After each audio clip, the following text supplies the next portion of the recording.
안녕하세요. 뉴스핌 경제부장 정성훈입니다. 오늘 뉴스핌 TV에서는 고용노동부에서 30여 년간 근무하시면서 고용노동정책, 근로감독, 국제협력, 그리고 대변인 등 다양한 경험을 쌓아오신 박종필 노사발전재단 사무총장님을 모시고 노사발전재단의 주요 사업과 성과, 그리고 향후 계획 등에 대해서 다양한 이야기를 한번 나눠보겠습니다.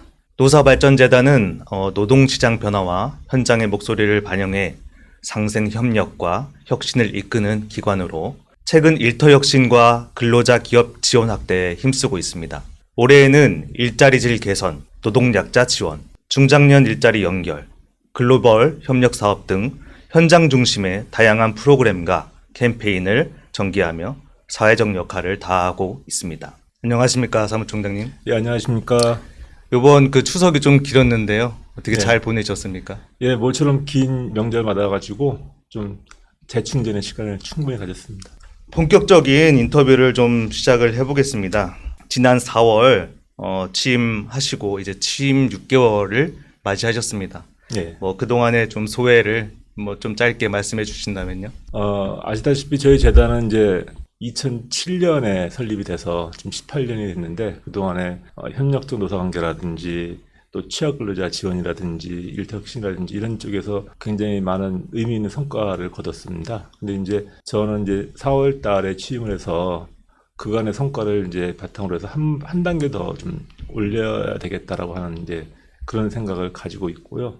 그러다 보니까 선배님들 하신 거에 비해서 더 잘해야겠다는 부담도 있고 또 그렇습니다. 그래서 더 열심히 하려고 노력하고 있습니다. 노사발전재단이라는 그 기관이 사실 좀 모르시는 분들이 좀 있을 것 같아요. 노사발전재단이 어떤 역할을 하는 기관인지 좀 소개 좀 해주시고요. 중점적으로 추진하고 있는 과제들은 어떤 것들이 있는지 좀 말씀 부탁드립니다. 저희 노사발전재단은 이름 그대로 노사가 서로 발전할 수 있도록 지원해주는 그런 기관입니다.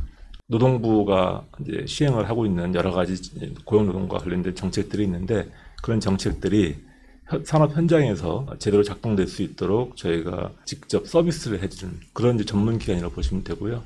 주로 하는 기능은 협력적 노사관계 구축이라고 해서 노사에 대해서 교육을 하고 그런 기능이 있고 또 하나는 이제 취약근로자 지원이 있습니다. 그래서 노조라든지 이런 법적 보호가 있는 그런 이제 분들도 계시지만 그렇지 않은 분들도 많잖아요. 그래서 그런 분들에 대해서 사각지대에 놓이지 않도록 제가 도와드리는 기능이 있고 또 하나는 일터혁신이라고 해서 사업장에서 일하는 방식을 바꿔가지고 기업의 경쟁력을 높이고 또 근로자들의 삶의 질을 높이는 그런 일들을 할 수 있도록 저희가 컨설팅 해드리는 그런 기능도 하고 있습니다. 최근 많이 화두가 되고 있는 중장년 문제가 크지 않습니까? 예. 그래서 그 중장년들 고용을 이제 도와드리기 위해서 저희가 많은 노력을 하고 있고 국제협력 부분을 굉장히 강화를 많이 하고 있습니다. 그래서 한국의 어떤 이런 고용노동 정책 같은 거를 모델로 해서 개도국을 지원하는 그런 역할도 하고 있습니다. 재단의 그 주요 좀 사업 내용으로 한번 들어가 보겠습니다. 이 플랫폼 그리고 프리랜서 노동자 보호 정책으로 이 안전이음 프로젝트 사업을 추진 중에 있는데요. 추진 배경과 그리고 주요 내용들을 좀 소개해 주신다면요. 안타깝지만 지금 1년에 한 2,000명 정도의 노동자 여러분께서 이제 산재로 사망을 하고 계십니다. 굉장히 큰 숫자죠. 그런데 특히 그 중에서도 보면 프리랜서라든지 플랫폼 종사자라든지 이런 분들은 전통적인 사업장 노동자하고는 좀 다르거든요. 그래서 이제 근무 장소가 분산되어 있고 혼자 일하시는 경우도 많고 그러니까 오히려 산재 위험성은 더 높은데 법적 보호라든지 이런 안전관리는 오히려 취약한 그런 이제 상황입니다. 그래서 저희가 플랫폼 종사자들 여러분들을 위해서 그분들을 안전망의 사각지대에 놓이면 안 되겠다. 이런 차원에서 그분들한테도 안전 교육을 많이 시켜드리고 그렇게 하고 있고요. 그거를 이제 저희가 이렇게 좀 나눠가지고 하고 있습니다. 그래서 택배 노동자 여러분에 대해서 한 달 정도 교육을 하고 그 다음에 이제 감정 노동자 또 한번 쭉 하고 또 배달 라이더도 하고 이렇게 연속으로 쭉 안전 교육을 시켜드리고 있고요. 그래서 중요한 거는 그분들은 노동법 적용 여부가 약간 좀 이제 불확실하지 않습니까? 그래서 노동법 이외에도 세무라든지 뭐 일반 거래라든지 이런 일반 법률에 대해서도 저희가 상담을 해드리고 교육도 하고 그러고 있습니다. 그 재단의 이제 그 주요 성과 사업 중에 하나가 이 일터혁신 사업이라고 이제 말씀하셨는데요. 이 일터혁신 우수기업 발굴을 지금 이제 재단에서 하고 계시죠. 그 우수기업 그 선정하는 기준과 그리고 이제 이 선정을 함으로써 이제 좀 누릴 수 있는 그런 효과, 기대 효과가 어떤 것들이 있을지.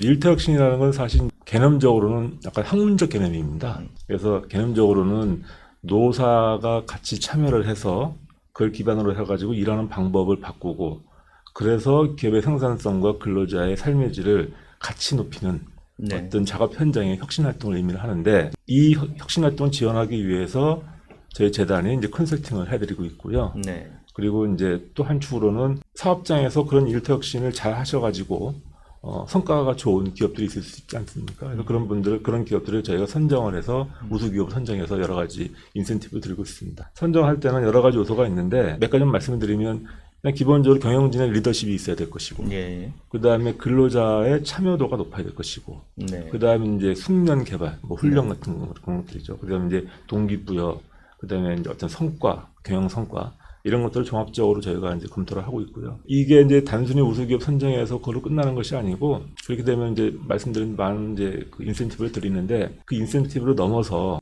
생각을 해보면 일단 근로자들 입장에서 봤을 때는 본인들의 일과 생활이 서로 균형, 밸런스를 갖출 수 있게 돼서 더 좋은 일터에서 일하게 되는 것이고 기업 입장에서는 말씀드린 대로 생산성을 높이고 품질도 높이고 경쟁력이 확실히 올라가는 거죠. 그리고 이런 사례가 좀 더 확산이 되면 우리 경제 또 사회 전체적으로 그렇죠. 올라가지 않겠습니까? 네. 그런 기대 효과가 있다고 봅니다. 최근에 이 산업 구조가 빠르게 좀 재편되면서 중장년 그 전직 그리고 재취업 지원 등이 좀 이제 사회적인 이슈가 되고 있습니다. 어떤 것들이 좀 있고 그리고 그동안에 이제 추진하시면서 좀 성과는 어떠했는지 좀 설명을 좀 부탁드립니다. 저희 재단에서 대표적인 사업 중에 하나가 중장년 고용 촉진 사업인데요. 일단 기본적으로는 전국에 저희가 직접 운영하는 중장년 내일센터가 12개가 있습니다.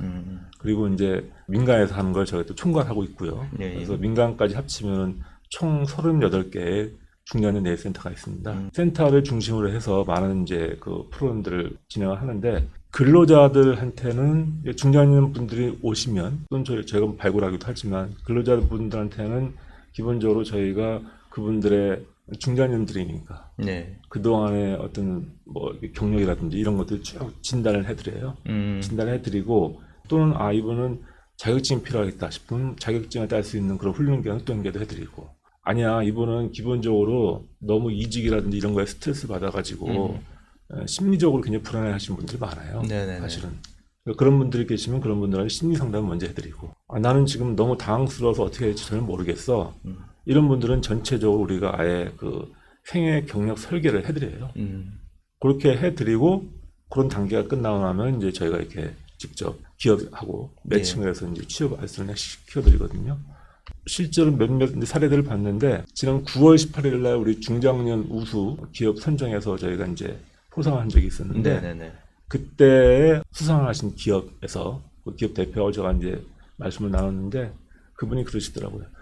우리 센터에 이 프로그램 통해서 취업을 하신 본인 회사에 취업을 하신 그런 분들하고 그냥 자기 회사에서 별도로 뽑은 그런 분들하고 비교를 해보면 훨씬 더 여기서 저희 센터를 통해서 취업하신 분들이 오래 근무하신대요. 생산성도 높고. 왜 그러냐면은 말씀드린 대로 아까 중간 단계를 거쳤기 때문에 굉장히 그 업무 몰입도 좋고 그런 효과가 있다는 겁니다. 그래서 굉장히 도움 많이 받고 있다고 말씀을 하세요. 그래서 그렇게 가는 것이 한 개의 축이고 동시에 또 하나는 기업들 입장에서는 내가 중장년을 채용하고 싶은데 어떻게 할지 모르잖아요. 그런 경우도 역시 저희 컨설턴트가 직접 기업을 방문해서 그 기업 상황을 쭉 분석을 하고 중장년 채용하는데 어떤 어려움이 있으십니까? 물어보고 여쭤보고 파악을 해서 기본적인 그런 걸 자료를 쭉 정리를 해가지고 그 중장년도 만나 뵙고 직접 질문 설명해드리고 이렇게 많이 서비스를 해드리는 거죠. 그러니까 기업과 근로자 양쪽에 저희가 서로 도움을 주는 그런 형태라고 보시면 되겠습니다. 예전이랑 좀 이 중장년들의 어떤 그런 뭐 사회적 지위나 이런 것들이 아무래도 좀 뭐 낮아졌다라고 좀 표현을 할 수도 있을 텐데요. 지금 직접 이제 사례도 말씀해 주셨는데 직접 경험을 현장에서 좀 해보시니까 상황이 좀 어떤지. 이런 경우들이 있어요. 언론계에 종사를 하신 분인데 그 임금 피크제가 요즘 예, 진행이 되고 있지 예. 않습니까? 본인이 무엇을 해야 될지 앞으로 어떻게 해야 될지 굉장히 고민스러워 하면서 저한테 상담을 하길래 예, 예. 제가 그래서 그냥 뭐 너무 걱정하지 말고 뭐 이런 센터도 있고 하니까 가서 먼저 상담을 좀 받아봐라 예. 했더니 처음엔 좀 주저주저 하다가 이제 실제로 받으시고 그러고 나서 거기에서 이런 게 있었구나라고 많이 이제 정보를 얻어가지고 실제로 자격증도 한 3개인가 따고 아, 예. 그렇게 해서 지금 뭐 재첩이 진행이 되는 걸로 제가 이제 듣고 있거든요. 감사합니다. 많은 분들이 도움 받을 수 있을 거로 생각됩니다. 좀 다음 질문 넘어가서요.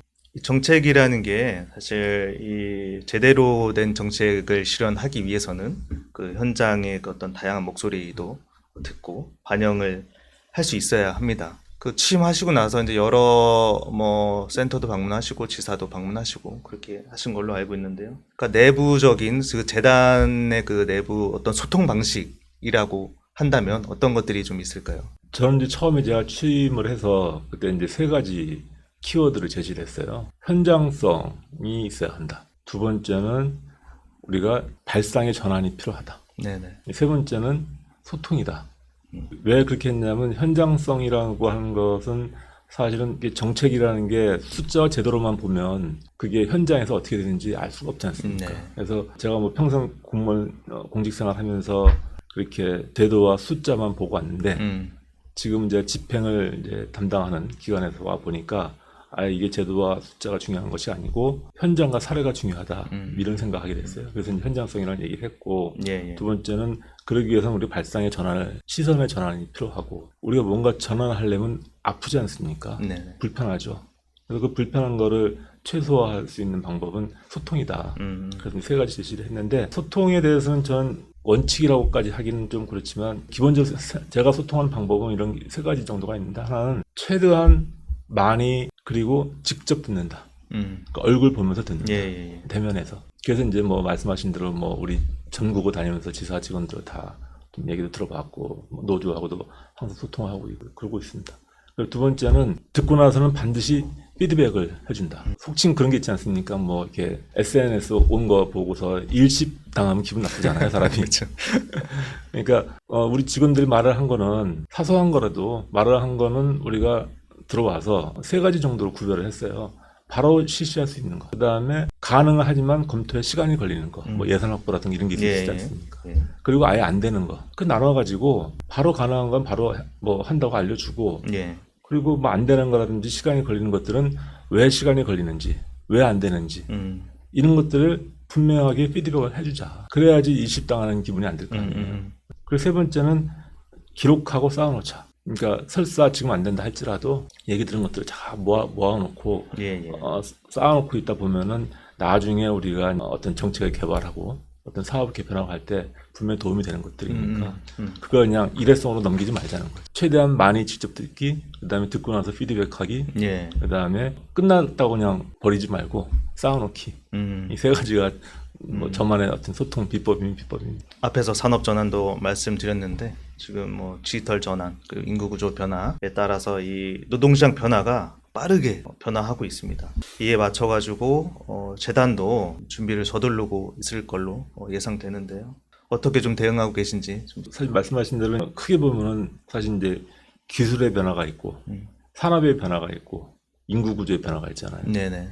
근데 그 변화가 우리 노동시장에 주는 영향은 저는 뭐 딱 한마디로 말씀드리면 격차, 그러니까 불균형이 심화된다라고 이제 생각을 하고 있어요. 왜냐하면 그런 변화들이 결국은 그 변화에 적응력이 높은 집단, 그러니까 저 디지털 기술에 적응을 하든지 뭐 이런 그쪽 집단에만 쏠리게 되거든요. 네네네. 그렇다면 한다면 우리 공공 분야에서는 그 반대되는 거를 우리가 보완을 해줘야 되는 거 아니냐는 생각을 하고 있고, 예. 그러려면 결국은 중요한 거는 그분들이 혜택을 못 받는 집단이나 이런 분들에 대해서 우리가 안전망을 기본적으로는 설치를 해야 되는 것이고, 예, 두 번째는 그러니까 떨어지지 않게 안전망을 구축하면서 동시에 위로 올릴 수 있도록 그렇게 이제 역량 개발을 해야 되는 두 가지가 필요하다고 생각합니다. 그래서 네네. 저희 재단의 모든 사업에서 하여튼 이런 이제 그 원칙을 가지고서 이제 좀씩 개편을 해나가고 있는데, 뭐 몇 가지만 말씀을 드리면, 예. 아까 말씀드린 대로 이제 대표적으로 좀 약간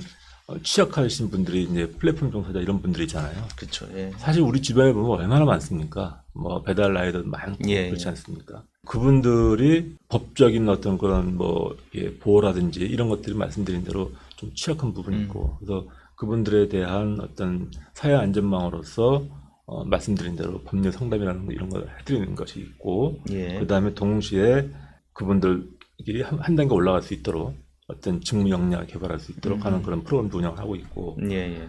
저희가 이제 일터혁신 컨설팅이라고 이제 중요한 사업이 하나 있는데, 그게 뭐냐면 아까 말씀하신 대로 그런 일터혁신을 저희가 지원하게 드리기 위해서 사업장에 전문 컨설턴트가 나가가지고 도와드리는 네. 건데, 그 도와드리는 그 항목에도 예를 들면 디지털 뭐 기술 변화가 확 바뀌면 그거에 따라 가지고 사업장의 업무 기능도 바꿔야 될 거 아니에요. 그거에 따라서 근로자들도 영향을 받으니까 근로자들의 어떤 참여 부분도 굉장히 달라져야 될 것이고, 네. 또 뭐 고령화가 되니까 당연히 어떤 회사의 인사제도라든지 이런 것도 또 바뀌어야 되는 것이고, 정년과 연결해서. 그러니까 이런 것들도 우리가 컨설팅 할 때 이런 새로운 과제들도 반드시 좀 이렇게 집어넣자.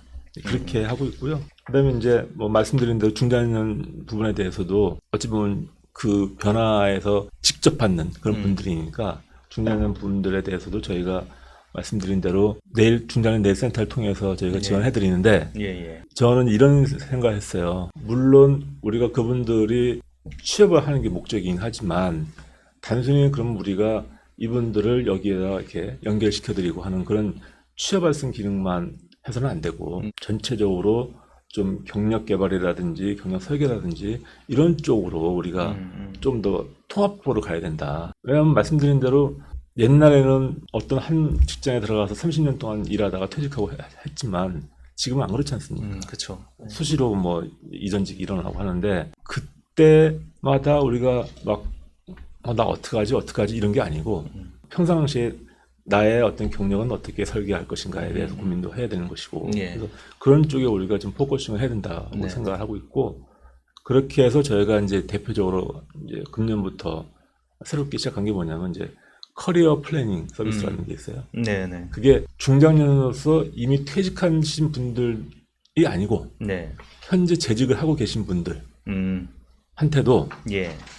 막 이직 직전에 막 고민하지 마시고 미리 재직하고 있는 도중에 좀 여유 있게 차분하게 나의 경력을 한번 좀 설계를 해보자 네네. 라고 하는 그런 겁니다. 그래서 그런 서비스를 이제 금년도에 최초 도입을 했고요. 네네.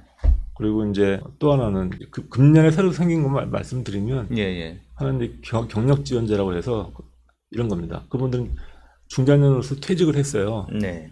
퇴직을 했는데 바로 재취업이 쉽지 않죠. 네. 근데 내가 예를 들면 사무직으로 일하다가 혹시 몰라서 지게차 기능사 땄습니다. 준비 네네. 차원에서. 바로 사무직 퇴직하고서 자격증만 있다고 지게차 운전하러 갈 수는 없지 않습니까? 네. 그러면 그거를 일경험을 할 수 있도록 우리가 지원해 드리는 네네. 그런 프로그램도 이제 금년부터 하고 있고요. 네네. 그래서 이런 식으로 좀 이렇게 우리가 변화에 적응할 수 있도록 여러 가지 개편을 하고 있습니다. 그 노사 상생 문화 확산, 이게 재단의 그 설립 목적이기도 한데요. 기업과 근로자 상생을 위한 그 재단의 좀 대표적인 지원 전략, 지원 사업이라고 하면 어떤 것들이 있을지. 상생이라는 게 한자말 보면 이제 서로 같이 살아가는 거잖아요. 그렇게 보면 서로 같이 살아가기 위해서 가장 필요한 게 뭘까 생각해 보면 이제 신뢰라고 생각을 해요. 신뢰. 불신은 경제학적으로 보면 불신은 사실은 이제 비용이 되는 것이고, 네. 신뢰는 자본이 되는 거죠. 그렇다고 한다면 우리가 비용은 줄이고 자산을 올려야 되는 것이 가장 기본 원칙 아니겠습니까? 우리가 이제 노사가 서로 제로섬이다. 노사는 예. 있는 거 서로 이제 뺏어 먹는 그런 개념이 아니고 좀 플러스섬으로 한번 생각을 해보자. 그래서 우리가 같이 키워서 커진 것을 좀 나누자. 이렇게 저는 생각을 해야 된다고. 그런 식으로 우리가 이제 생각을 해보면 제일 중요한 거는 사실은 이제 교육입니다. 노사 상생 협력 교육이라고 해가지고 경영진, 그 다음에 뭐 노조라든지 아니면 근로자 대표라든지 이런 걸 대상으로 해서 저희가 교육을 해드리는데 그냥 이론 교육이 아니고 실질적으로 이런 문제를 어떻게 해소할 수 있을까에 대한 어떤 사례 교육을 많이 해요. 그래서 이제 뭐 예를 들면 다른 회사에서 있었던 사례를 그 회사는 어떻게 해결했을까? 라는 거를 우리가 말씀을 드리면 굉장히 좋아들 하십니다. 그래서 그런 식의 어떤 교육을 우리가 많이 이제 더 강화를 하고 있고요. 그 다음에 이것도 역시 이제 금년부터 하는 건데, 노사협의회가 있지 않습니까? 법적으로는 30인 이상 사업장인 노사협의회를 이제 운영을 해야 돼요. 그렇죠. 근데 이제 30인 미만 그런 기업에서는 노사협의회도 의무화가 안 돼 있고, 노조가 있으면 그래도 이제 뭔가 좀 사측하고 대화가 될 텐데, 노조가 없는 사업장도 많습니다. 그래서 그런 데는 저희가 노사협의회를 어떻게 설치하고 어떻게 운영해야지 사업장에 도움이 될 것인가. 저희가 이제 교육을 해주는 것을 저희가 이제 금년도부터 처음 시작했어요. 노사협의회 설치나 운영 이런 사례들을 우리 교육을 해드리는 그런 것도 있고, 그 다음에 노사문화 우수 대상도 있고, 네. 또 일가정, 양립, 일생활 균형 인증제도도 운영하고 있고, 사업들을 통해 가지고 상생을 저희가 적극적으로 지원을 하고 있습니다. 사실 이게 노사 간 입장이 아무래도 좀 첨예하다 보니까 노사 상생이라는 표현 자체가 쉽진 않은 그렇죠. 표현이고요. 그리고 실제로 노사 상생이라고 하는 게 뭐 쉽게 이렇게 관철될 수 있는 그런 문제도 아닐 것 같습니다. 그동안에 노사 상생 및 협력 사업들을 굉장히 많이 추진을 해오셨고, 좀 전에 또 어떤 그런 주 사업들도 소개를 해주셨는데, 뭐 그동안에 좀 성과라고 하면 좀 어떤 것들이 있을지. 뭐 이제 저희가 말씀드렸지만 이제 지난 18년 동안 이제 뭐 여러 가지 일들을 해왔지만 그 대표적인 게 사실은 이제 노사 협력 사업이었고요. 어떤 사업장에서 노사가 서로 파트너십을 형성을 해가지고 우리가 한번 잘 해보려고 합니다. 예. 라고 하면 그걸 저희가 이제 그 비용이 들어가지 않습니까? 예, 예. 노사가 서로 만나가지고 얘기하고 워크숍도 하고 뭐 하려면 그래서 그런 비용을 지원해주는 그런 사업이 있었어요. 예. 몇 년 전에 이제 그 예산이 이제 끊겨서 저희가 지금 못 하고 있는데 그런 것들을 다시 한번 좀 해보려고 합니다. 좀 더 뭐 옛날과 같은 방식으로 안 하겠지만 예. 그런 취지를 살려가지고 한번 잘 해봤으면 좋겠다. 그래서 추진을 하고 있고요. 그리고 이제 사실은 말씀드린 대로 교육도 노사관계 교육을 하는 곳이 많을 것 같지만 사실은 저희 같이 교육하는 데는 저희밖에 없어요. 노사간에 이제 막 회사에 노조가 생기거나 또는 뭐 노조가 없어도 노사협의회가 있고 그건 어떻게 해야 될지를 전혀 모르시는 분들이 많거든요. 예. 뭐 얼마 전에도 모 기관에서 저한테 SOS를 쳤는데 그런 분들에 대해서 그런 기관이나 회사에 대해서 저희가 아까 말씀드린 대로 현장 여러 가지 사례를 통해 가지고 교육을 해드리면 굉장히 효과가 좋습니다. 예. 숫자적으로 뭐 이렇게 무슨 몇 프로가 좋아졌다 이렇게 말씀드리는 어렵지만 그런 정성적인 어떤 성과라든지 이런 것들은 뭐 굉장히 많죠. 됐습니다. 그 다음으로 이제 드릴 질문은 이제 현 정부에서 추진하는 좀 노동 현안에 대해서 좀 이야기를 나눠보려고 하는데요. 최근에 부각되고 있는 이슈들이 4.5일제 도입, 그리고 정년 연장, 그 유연 근무제 확대 등 이제 노동 현안들이 굉장히 그 이슈가 되고 있는데요. 이에 발맞춰서 노동 현장 변화에 대한 촉진을 위해서 재단도 좀 어떤 노력들을 하고 계실 텐데요. 예. 좀 소개를 해주시면 좋을 것 같습니다. 뭐 말씀하신 주 4.5일자라든지 정년 연장이라든지 뭐 이런 것들은 사실은 굉장히 큰 변화입니다. 아직은 이제 이게 법제가 되지는 않았지만 사실은 이제 어떤 식으로든지 간에 도입이 되면 굉장히 우리 노동시장에 큰 이제 근본적인 변화를 미칠 수 있는 큰 변화라고 생각하고요. 예. 저희 재단 입장에서는 그런 제도들이 현장에 잘 정착될 수 있도록 미리 좀 이렇게 준비를 하는 것이 필요하고요. 네. 그 대표적인 지금 뭘 하고 있냐면 아마도 내년부터는 주 4.5일제 관련돼서 뭐 정부가 어떤 시범 사업을 할 수도 있고 뭐 여러 가지 것들 준비하는 걸로 알고 있습니다. 네네. 그러면 말씀드린 대로 저희도 사업장에 나와서 컨설팅을 하는데 주 4.5일제에 대해서 어떻게 하셔야 합니다라고 말씀을 드려야 되잖아요. 네네. 근데 그게 법적으로 된 것은 아니지만 네. 이미 자체적으로 4.5일제 도입하고 있는 기업들이 많이 있습니다. 그러면은 4.5일제를 도입을 하실 때 회사에서 이렇게 이런 기준으로 하시고 이런 것들 다 같이 바꾸셔야 되고 이런 것들에 대해서 우리가 매뉴얼을 준비를 네네. 하고 있어요. 네네. 그 컨설팅 매뉴얼이 나오게 되면 그거는 이제 뭐 단순한 지침서가 아니고 예. 기업들이 이제 우리 입장에서는 컨설팅 매뉴얼이지만 예. 기업 입장에서는 바로 활용할 수 있는 지침서가 되겠죠. 그래서 음. 그런 거 좀 준비를 하고 있고 그다음에 정년 연장 관련해서는 사실은 논의는 이제 많이 되고 있는데 현장을 가보면 의외로 이거에 대해서 제대로 할 수 있는 어떤 전문가들이 별로 안 계세요. 그래서 이제 그러면은 우리가 기업들이 이렇게 우리는 예를 들면 정년 연장을 하든 계속 고용을 하든 뭔가 이렇게 좀 중장년 인력을 잘 활용해야 되겠다라는 생각이 있는데 어떻게 해야 될지 모르는 분들이 계시잖아요. 그래서 이제 저희가 금년도에 처음으로 시도를 한 게 중장년 고용 플래너라고 해서 예. 이분들을 이제 우리가 채용을 해가지고 기업들이 우리 회사에 어떻게 중장년 고용을 늘릴 것인지 네. 적합 직무는 뭔지 그리고 그렇게 하려면 우리 취업 규칙이라든지 이런 것들은 어떻게 바꿔야 되는지 그리고 그런 것들을 하게 됐을 때 정부의 지원금은 뭘 받을 수 있는지 네. 이런 것들을 종합적으로 도와드리는 이제 그런 이제 분들을 저희가 제도를 이제 마련한 거죠. 그렇게 하고 있고 그다음에 이제 말씀드린 대로 어떤 그런 정년 연장이 되게 되면 같은 말씀드린 대로 내가 일할 수 있는 시간이 길어지잖아요.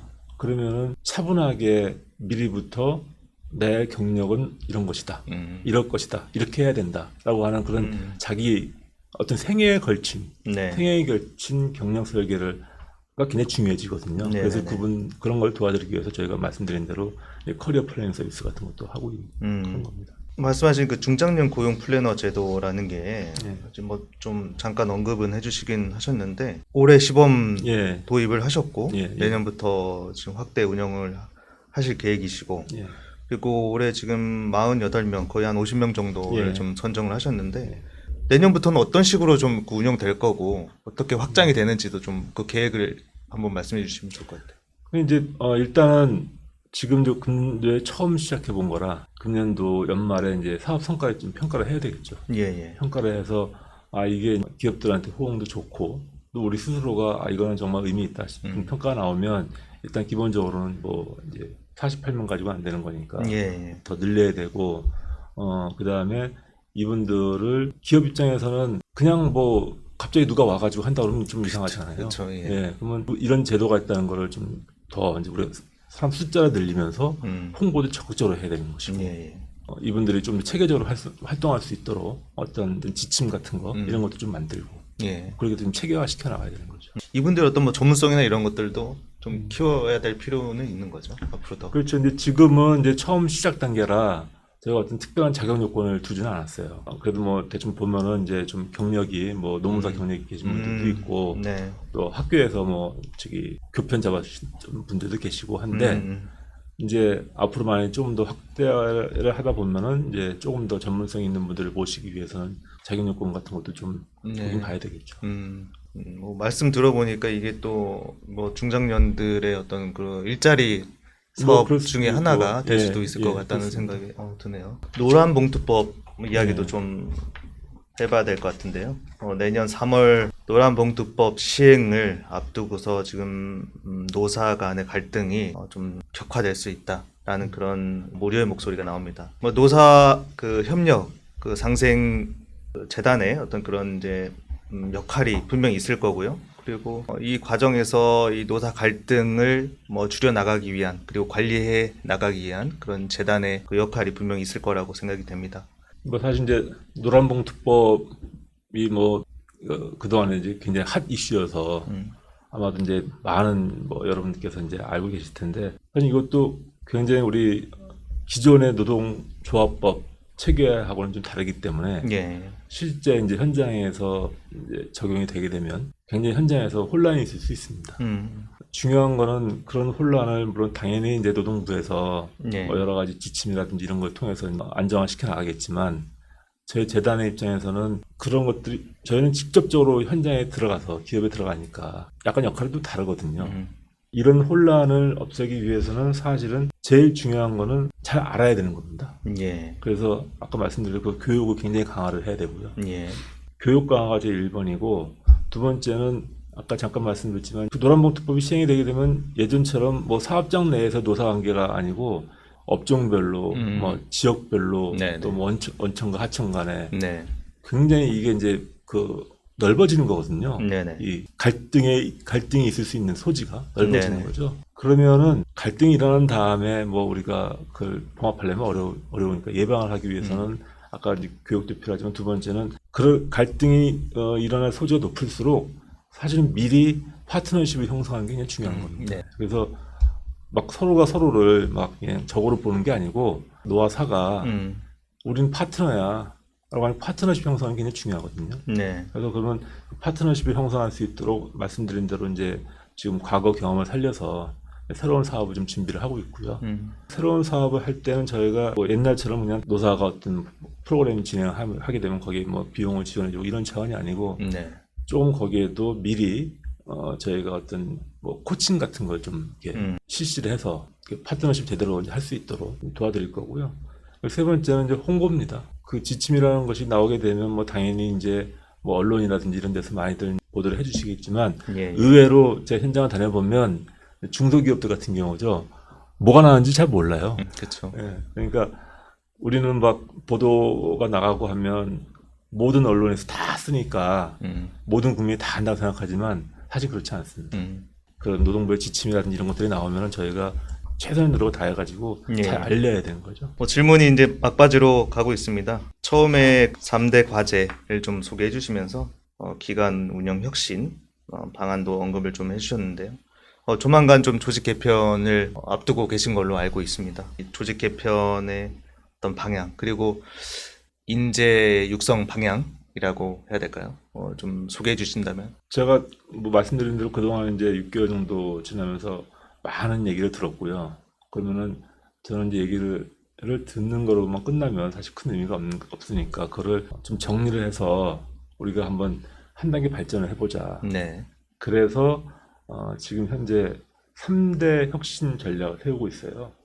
3대는 뭐냐 하면 기관 운영 방향, 그러니까 기관 운영이 네. 하나 있고요. 거기에 당연히 직제, 조직, 뭐 인사 이런 게 들어가는 겁니다. 두 번째는 우리가 하고 있는 정책 사업들 있지 않습니까? 네. 정책 사업들을 어떻게 혁신할 것인가. 세 번째는 국민 소통 부분인 거죠. 재단이 열심히 하고 있는 것들을 열심히 하는 것에서 이제 멈추지 말고 국민 여러분께 잘 알리자. 네. 세 분야에 걸쳐서 지금 저희가 혁신 전략을 세우고 있고요. 그 중에서는 말씀하신 조직 개편 부분은 이제 기관 운영 분야에 들어가는 건데, 뭐 아직은 이제 정리가 덜 됐기 때문에 뭐 구체적인 내용 말씀드릴 수는 없고, 기본적인 뭐 원칙을 좀 말씀드리면, 일단 저는 이런 생각을 해요.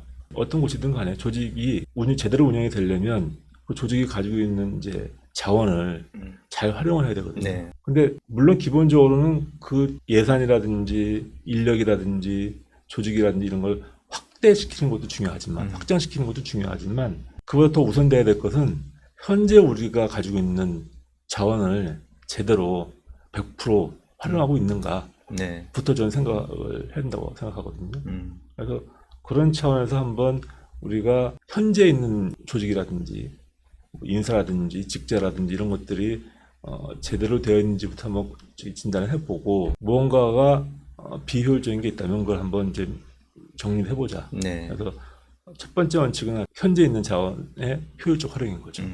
그런 시각에서 좀 보자는 것이고, 두 번째는 이건 이제 지사와 관련된 건 저희 지사가 5개가 있습니다. 네. 5개 지역이 있는데 과연 지사가 지사 역할을 제대로 하고 있는지. 그러니까 지사라는 곳은 우리가 하고 있는 서비스를 국민 여러분께, 기업 여러분께 직접적으로 전달하는 네. 것입니다. 국민 여러분이나 기업인들께서 우리랑 일을 하실 때, 우리 서비스 받으실 때 불편한 게 없는지를 한번 보고서 그거에 맞춰가지고 도와드릴 수 있는 방향으로 한번 정리를 해보자. 네네. 수요자 입장에서 한번 네네. 지사를 개편해보자는 거죠. 말씀하신 대로 인재 양성도 중요한데 사실은 지금은 뭐 잘 아시겠지만 뭐 챗GPT든 뭐 이런 AI든 이런 게 너무 뭐 발전이 심하지 그렇죠. 않습니까? 예. 그렇게 발전이 된다는 거는 사실은 바꿔 얘기하면 여러 가지를 한꺼번에 알아야 되는 그런 또 네. 요구가 있는 거죠. 네네. 뭐 옛날로 따지면 약간 좀 멀티플레이어가 되는 그런 거 요구하는 네네. 게 되잖아요. 그래서 그런 쪽에서 좀 통합적인 사고를 할 수 있는 그런 이제 우리 재단 직원들이 됐으면 좋겠다는 생각이 들어서 그런 이제 그런 쪽으로 전문성 교육도 하고 있고 우리가 밖에 다니면서 단계별로 뭐 생애 경력을 설계 뭐 해드리는데 밖에만 하지 말고 우리 재단 직원들도 해보자. 그래서 이제 우리 재단 스스로도 이렇게 좀 경력 개발을 할 수 있는 경로를 좀 이렇게 만들어보고 그렇게 하려고 합니다. 멀티플레이가 돼야 된다라고 이제 말씀을 하시니까 네. 제가 이제 그 처음 그 직장생활 시작할 때 그 자기소개서에 그 멀티플레이어가 돼서 이 뭐든지 잘 할 수 있는 인재가 되겠다 이렇게 적어놓은 이 기억이 나는데요. 지금 저희도 언론계도 마찬가지고 기사만 쓰고 취재만 뭐 하는 그런 기자보다는 좀 더 다양한 미디어를 활용할 수 있는 그런 기자들이 아무래도 좀 더 부각되고 인정받는 것 같다는 그런 생각이 듭니다. 남은 임기 동안 추진을 한번 꼭 해보고 싶다라는 그런 과제들 아니면 사업들이 있다면 뭐 저는 어떤 이제 뭐 특정한 과제나 사업을 말씀드리기보다는 제가 생각하고는 이제 하나의 지향점이랄까 이런 네. 걸 말씀드리면 예전에 이제 철학자 칸트가 얘기했던 시대 정신이라는 걸 가끔 생각합니다. 시대 정신이라는 게 이제 단순히 그 시대에 유행하는 그런 뭐 이런 것이 아니고 네, 그 시대를 관통하는 하나의 이제 가치라고 저는 이해를 하고 있는데 지금 현재 우리 사회를 관통하고 있는 하나의 시대의 정신이 뭘까? 네. 저는 상생과 연대라고 생각합니다. 왜냐하면 말씀드린 대로 모든 분야에서 이게 분절이 심화되고 있잖아요. 네네.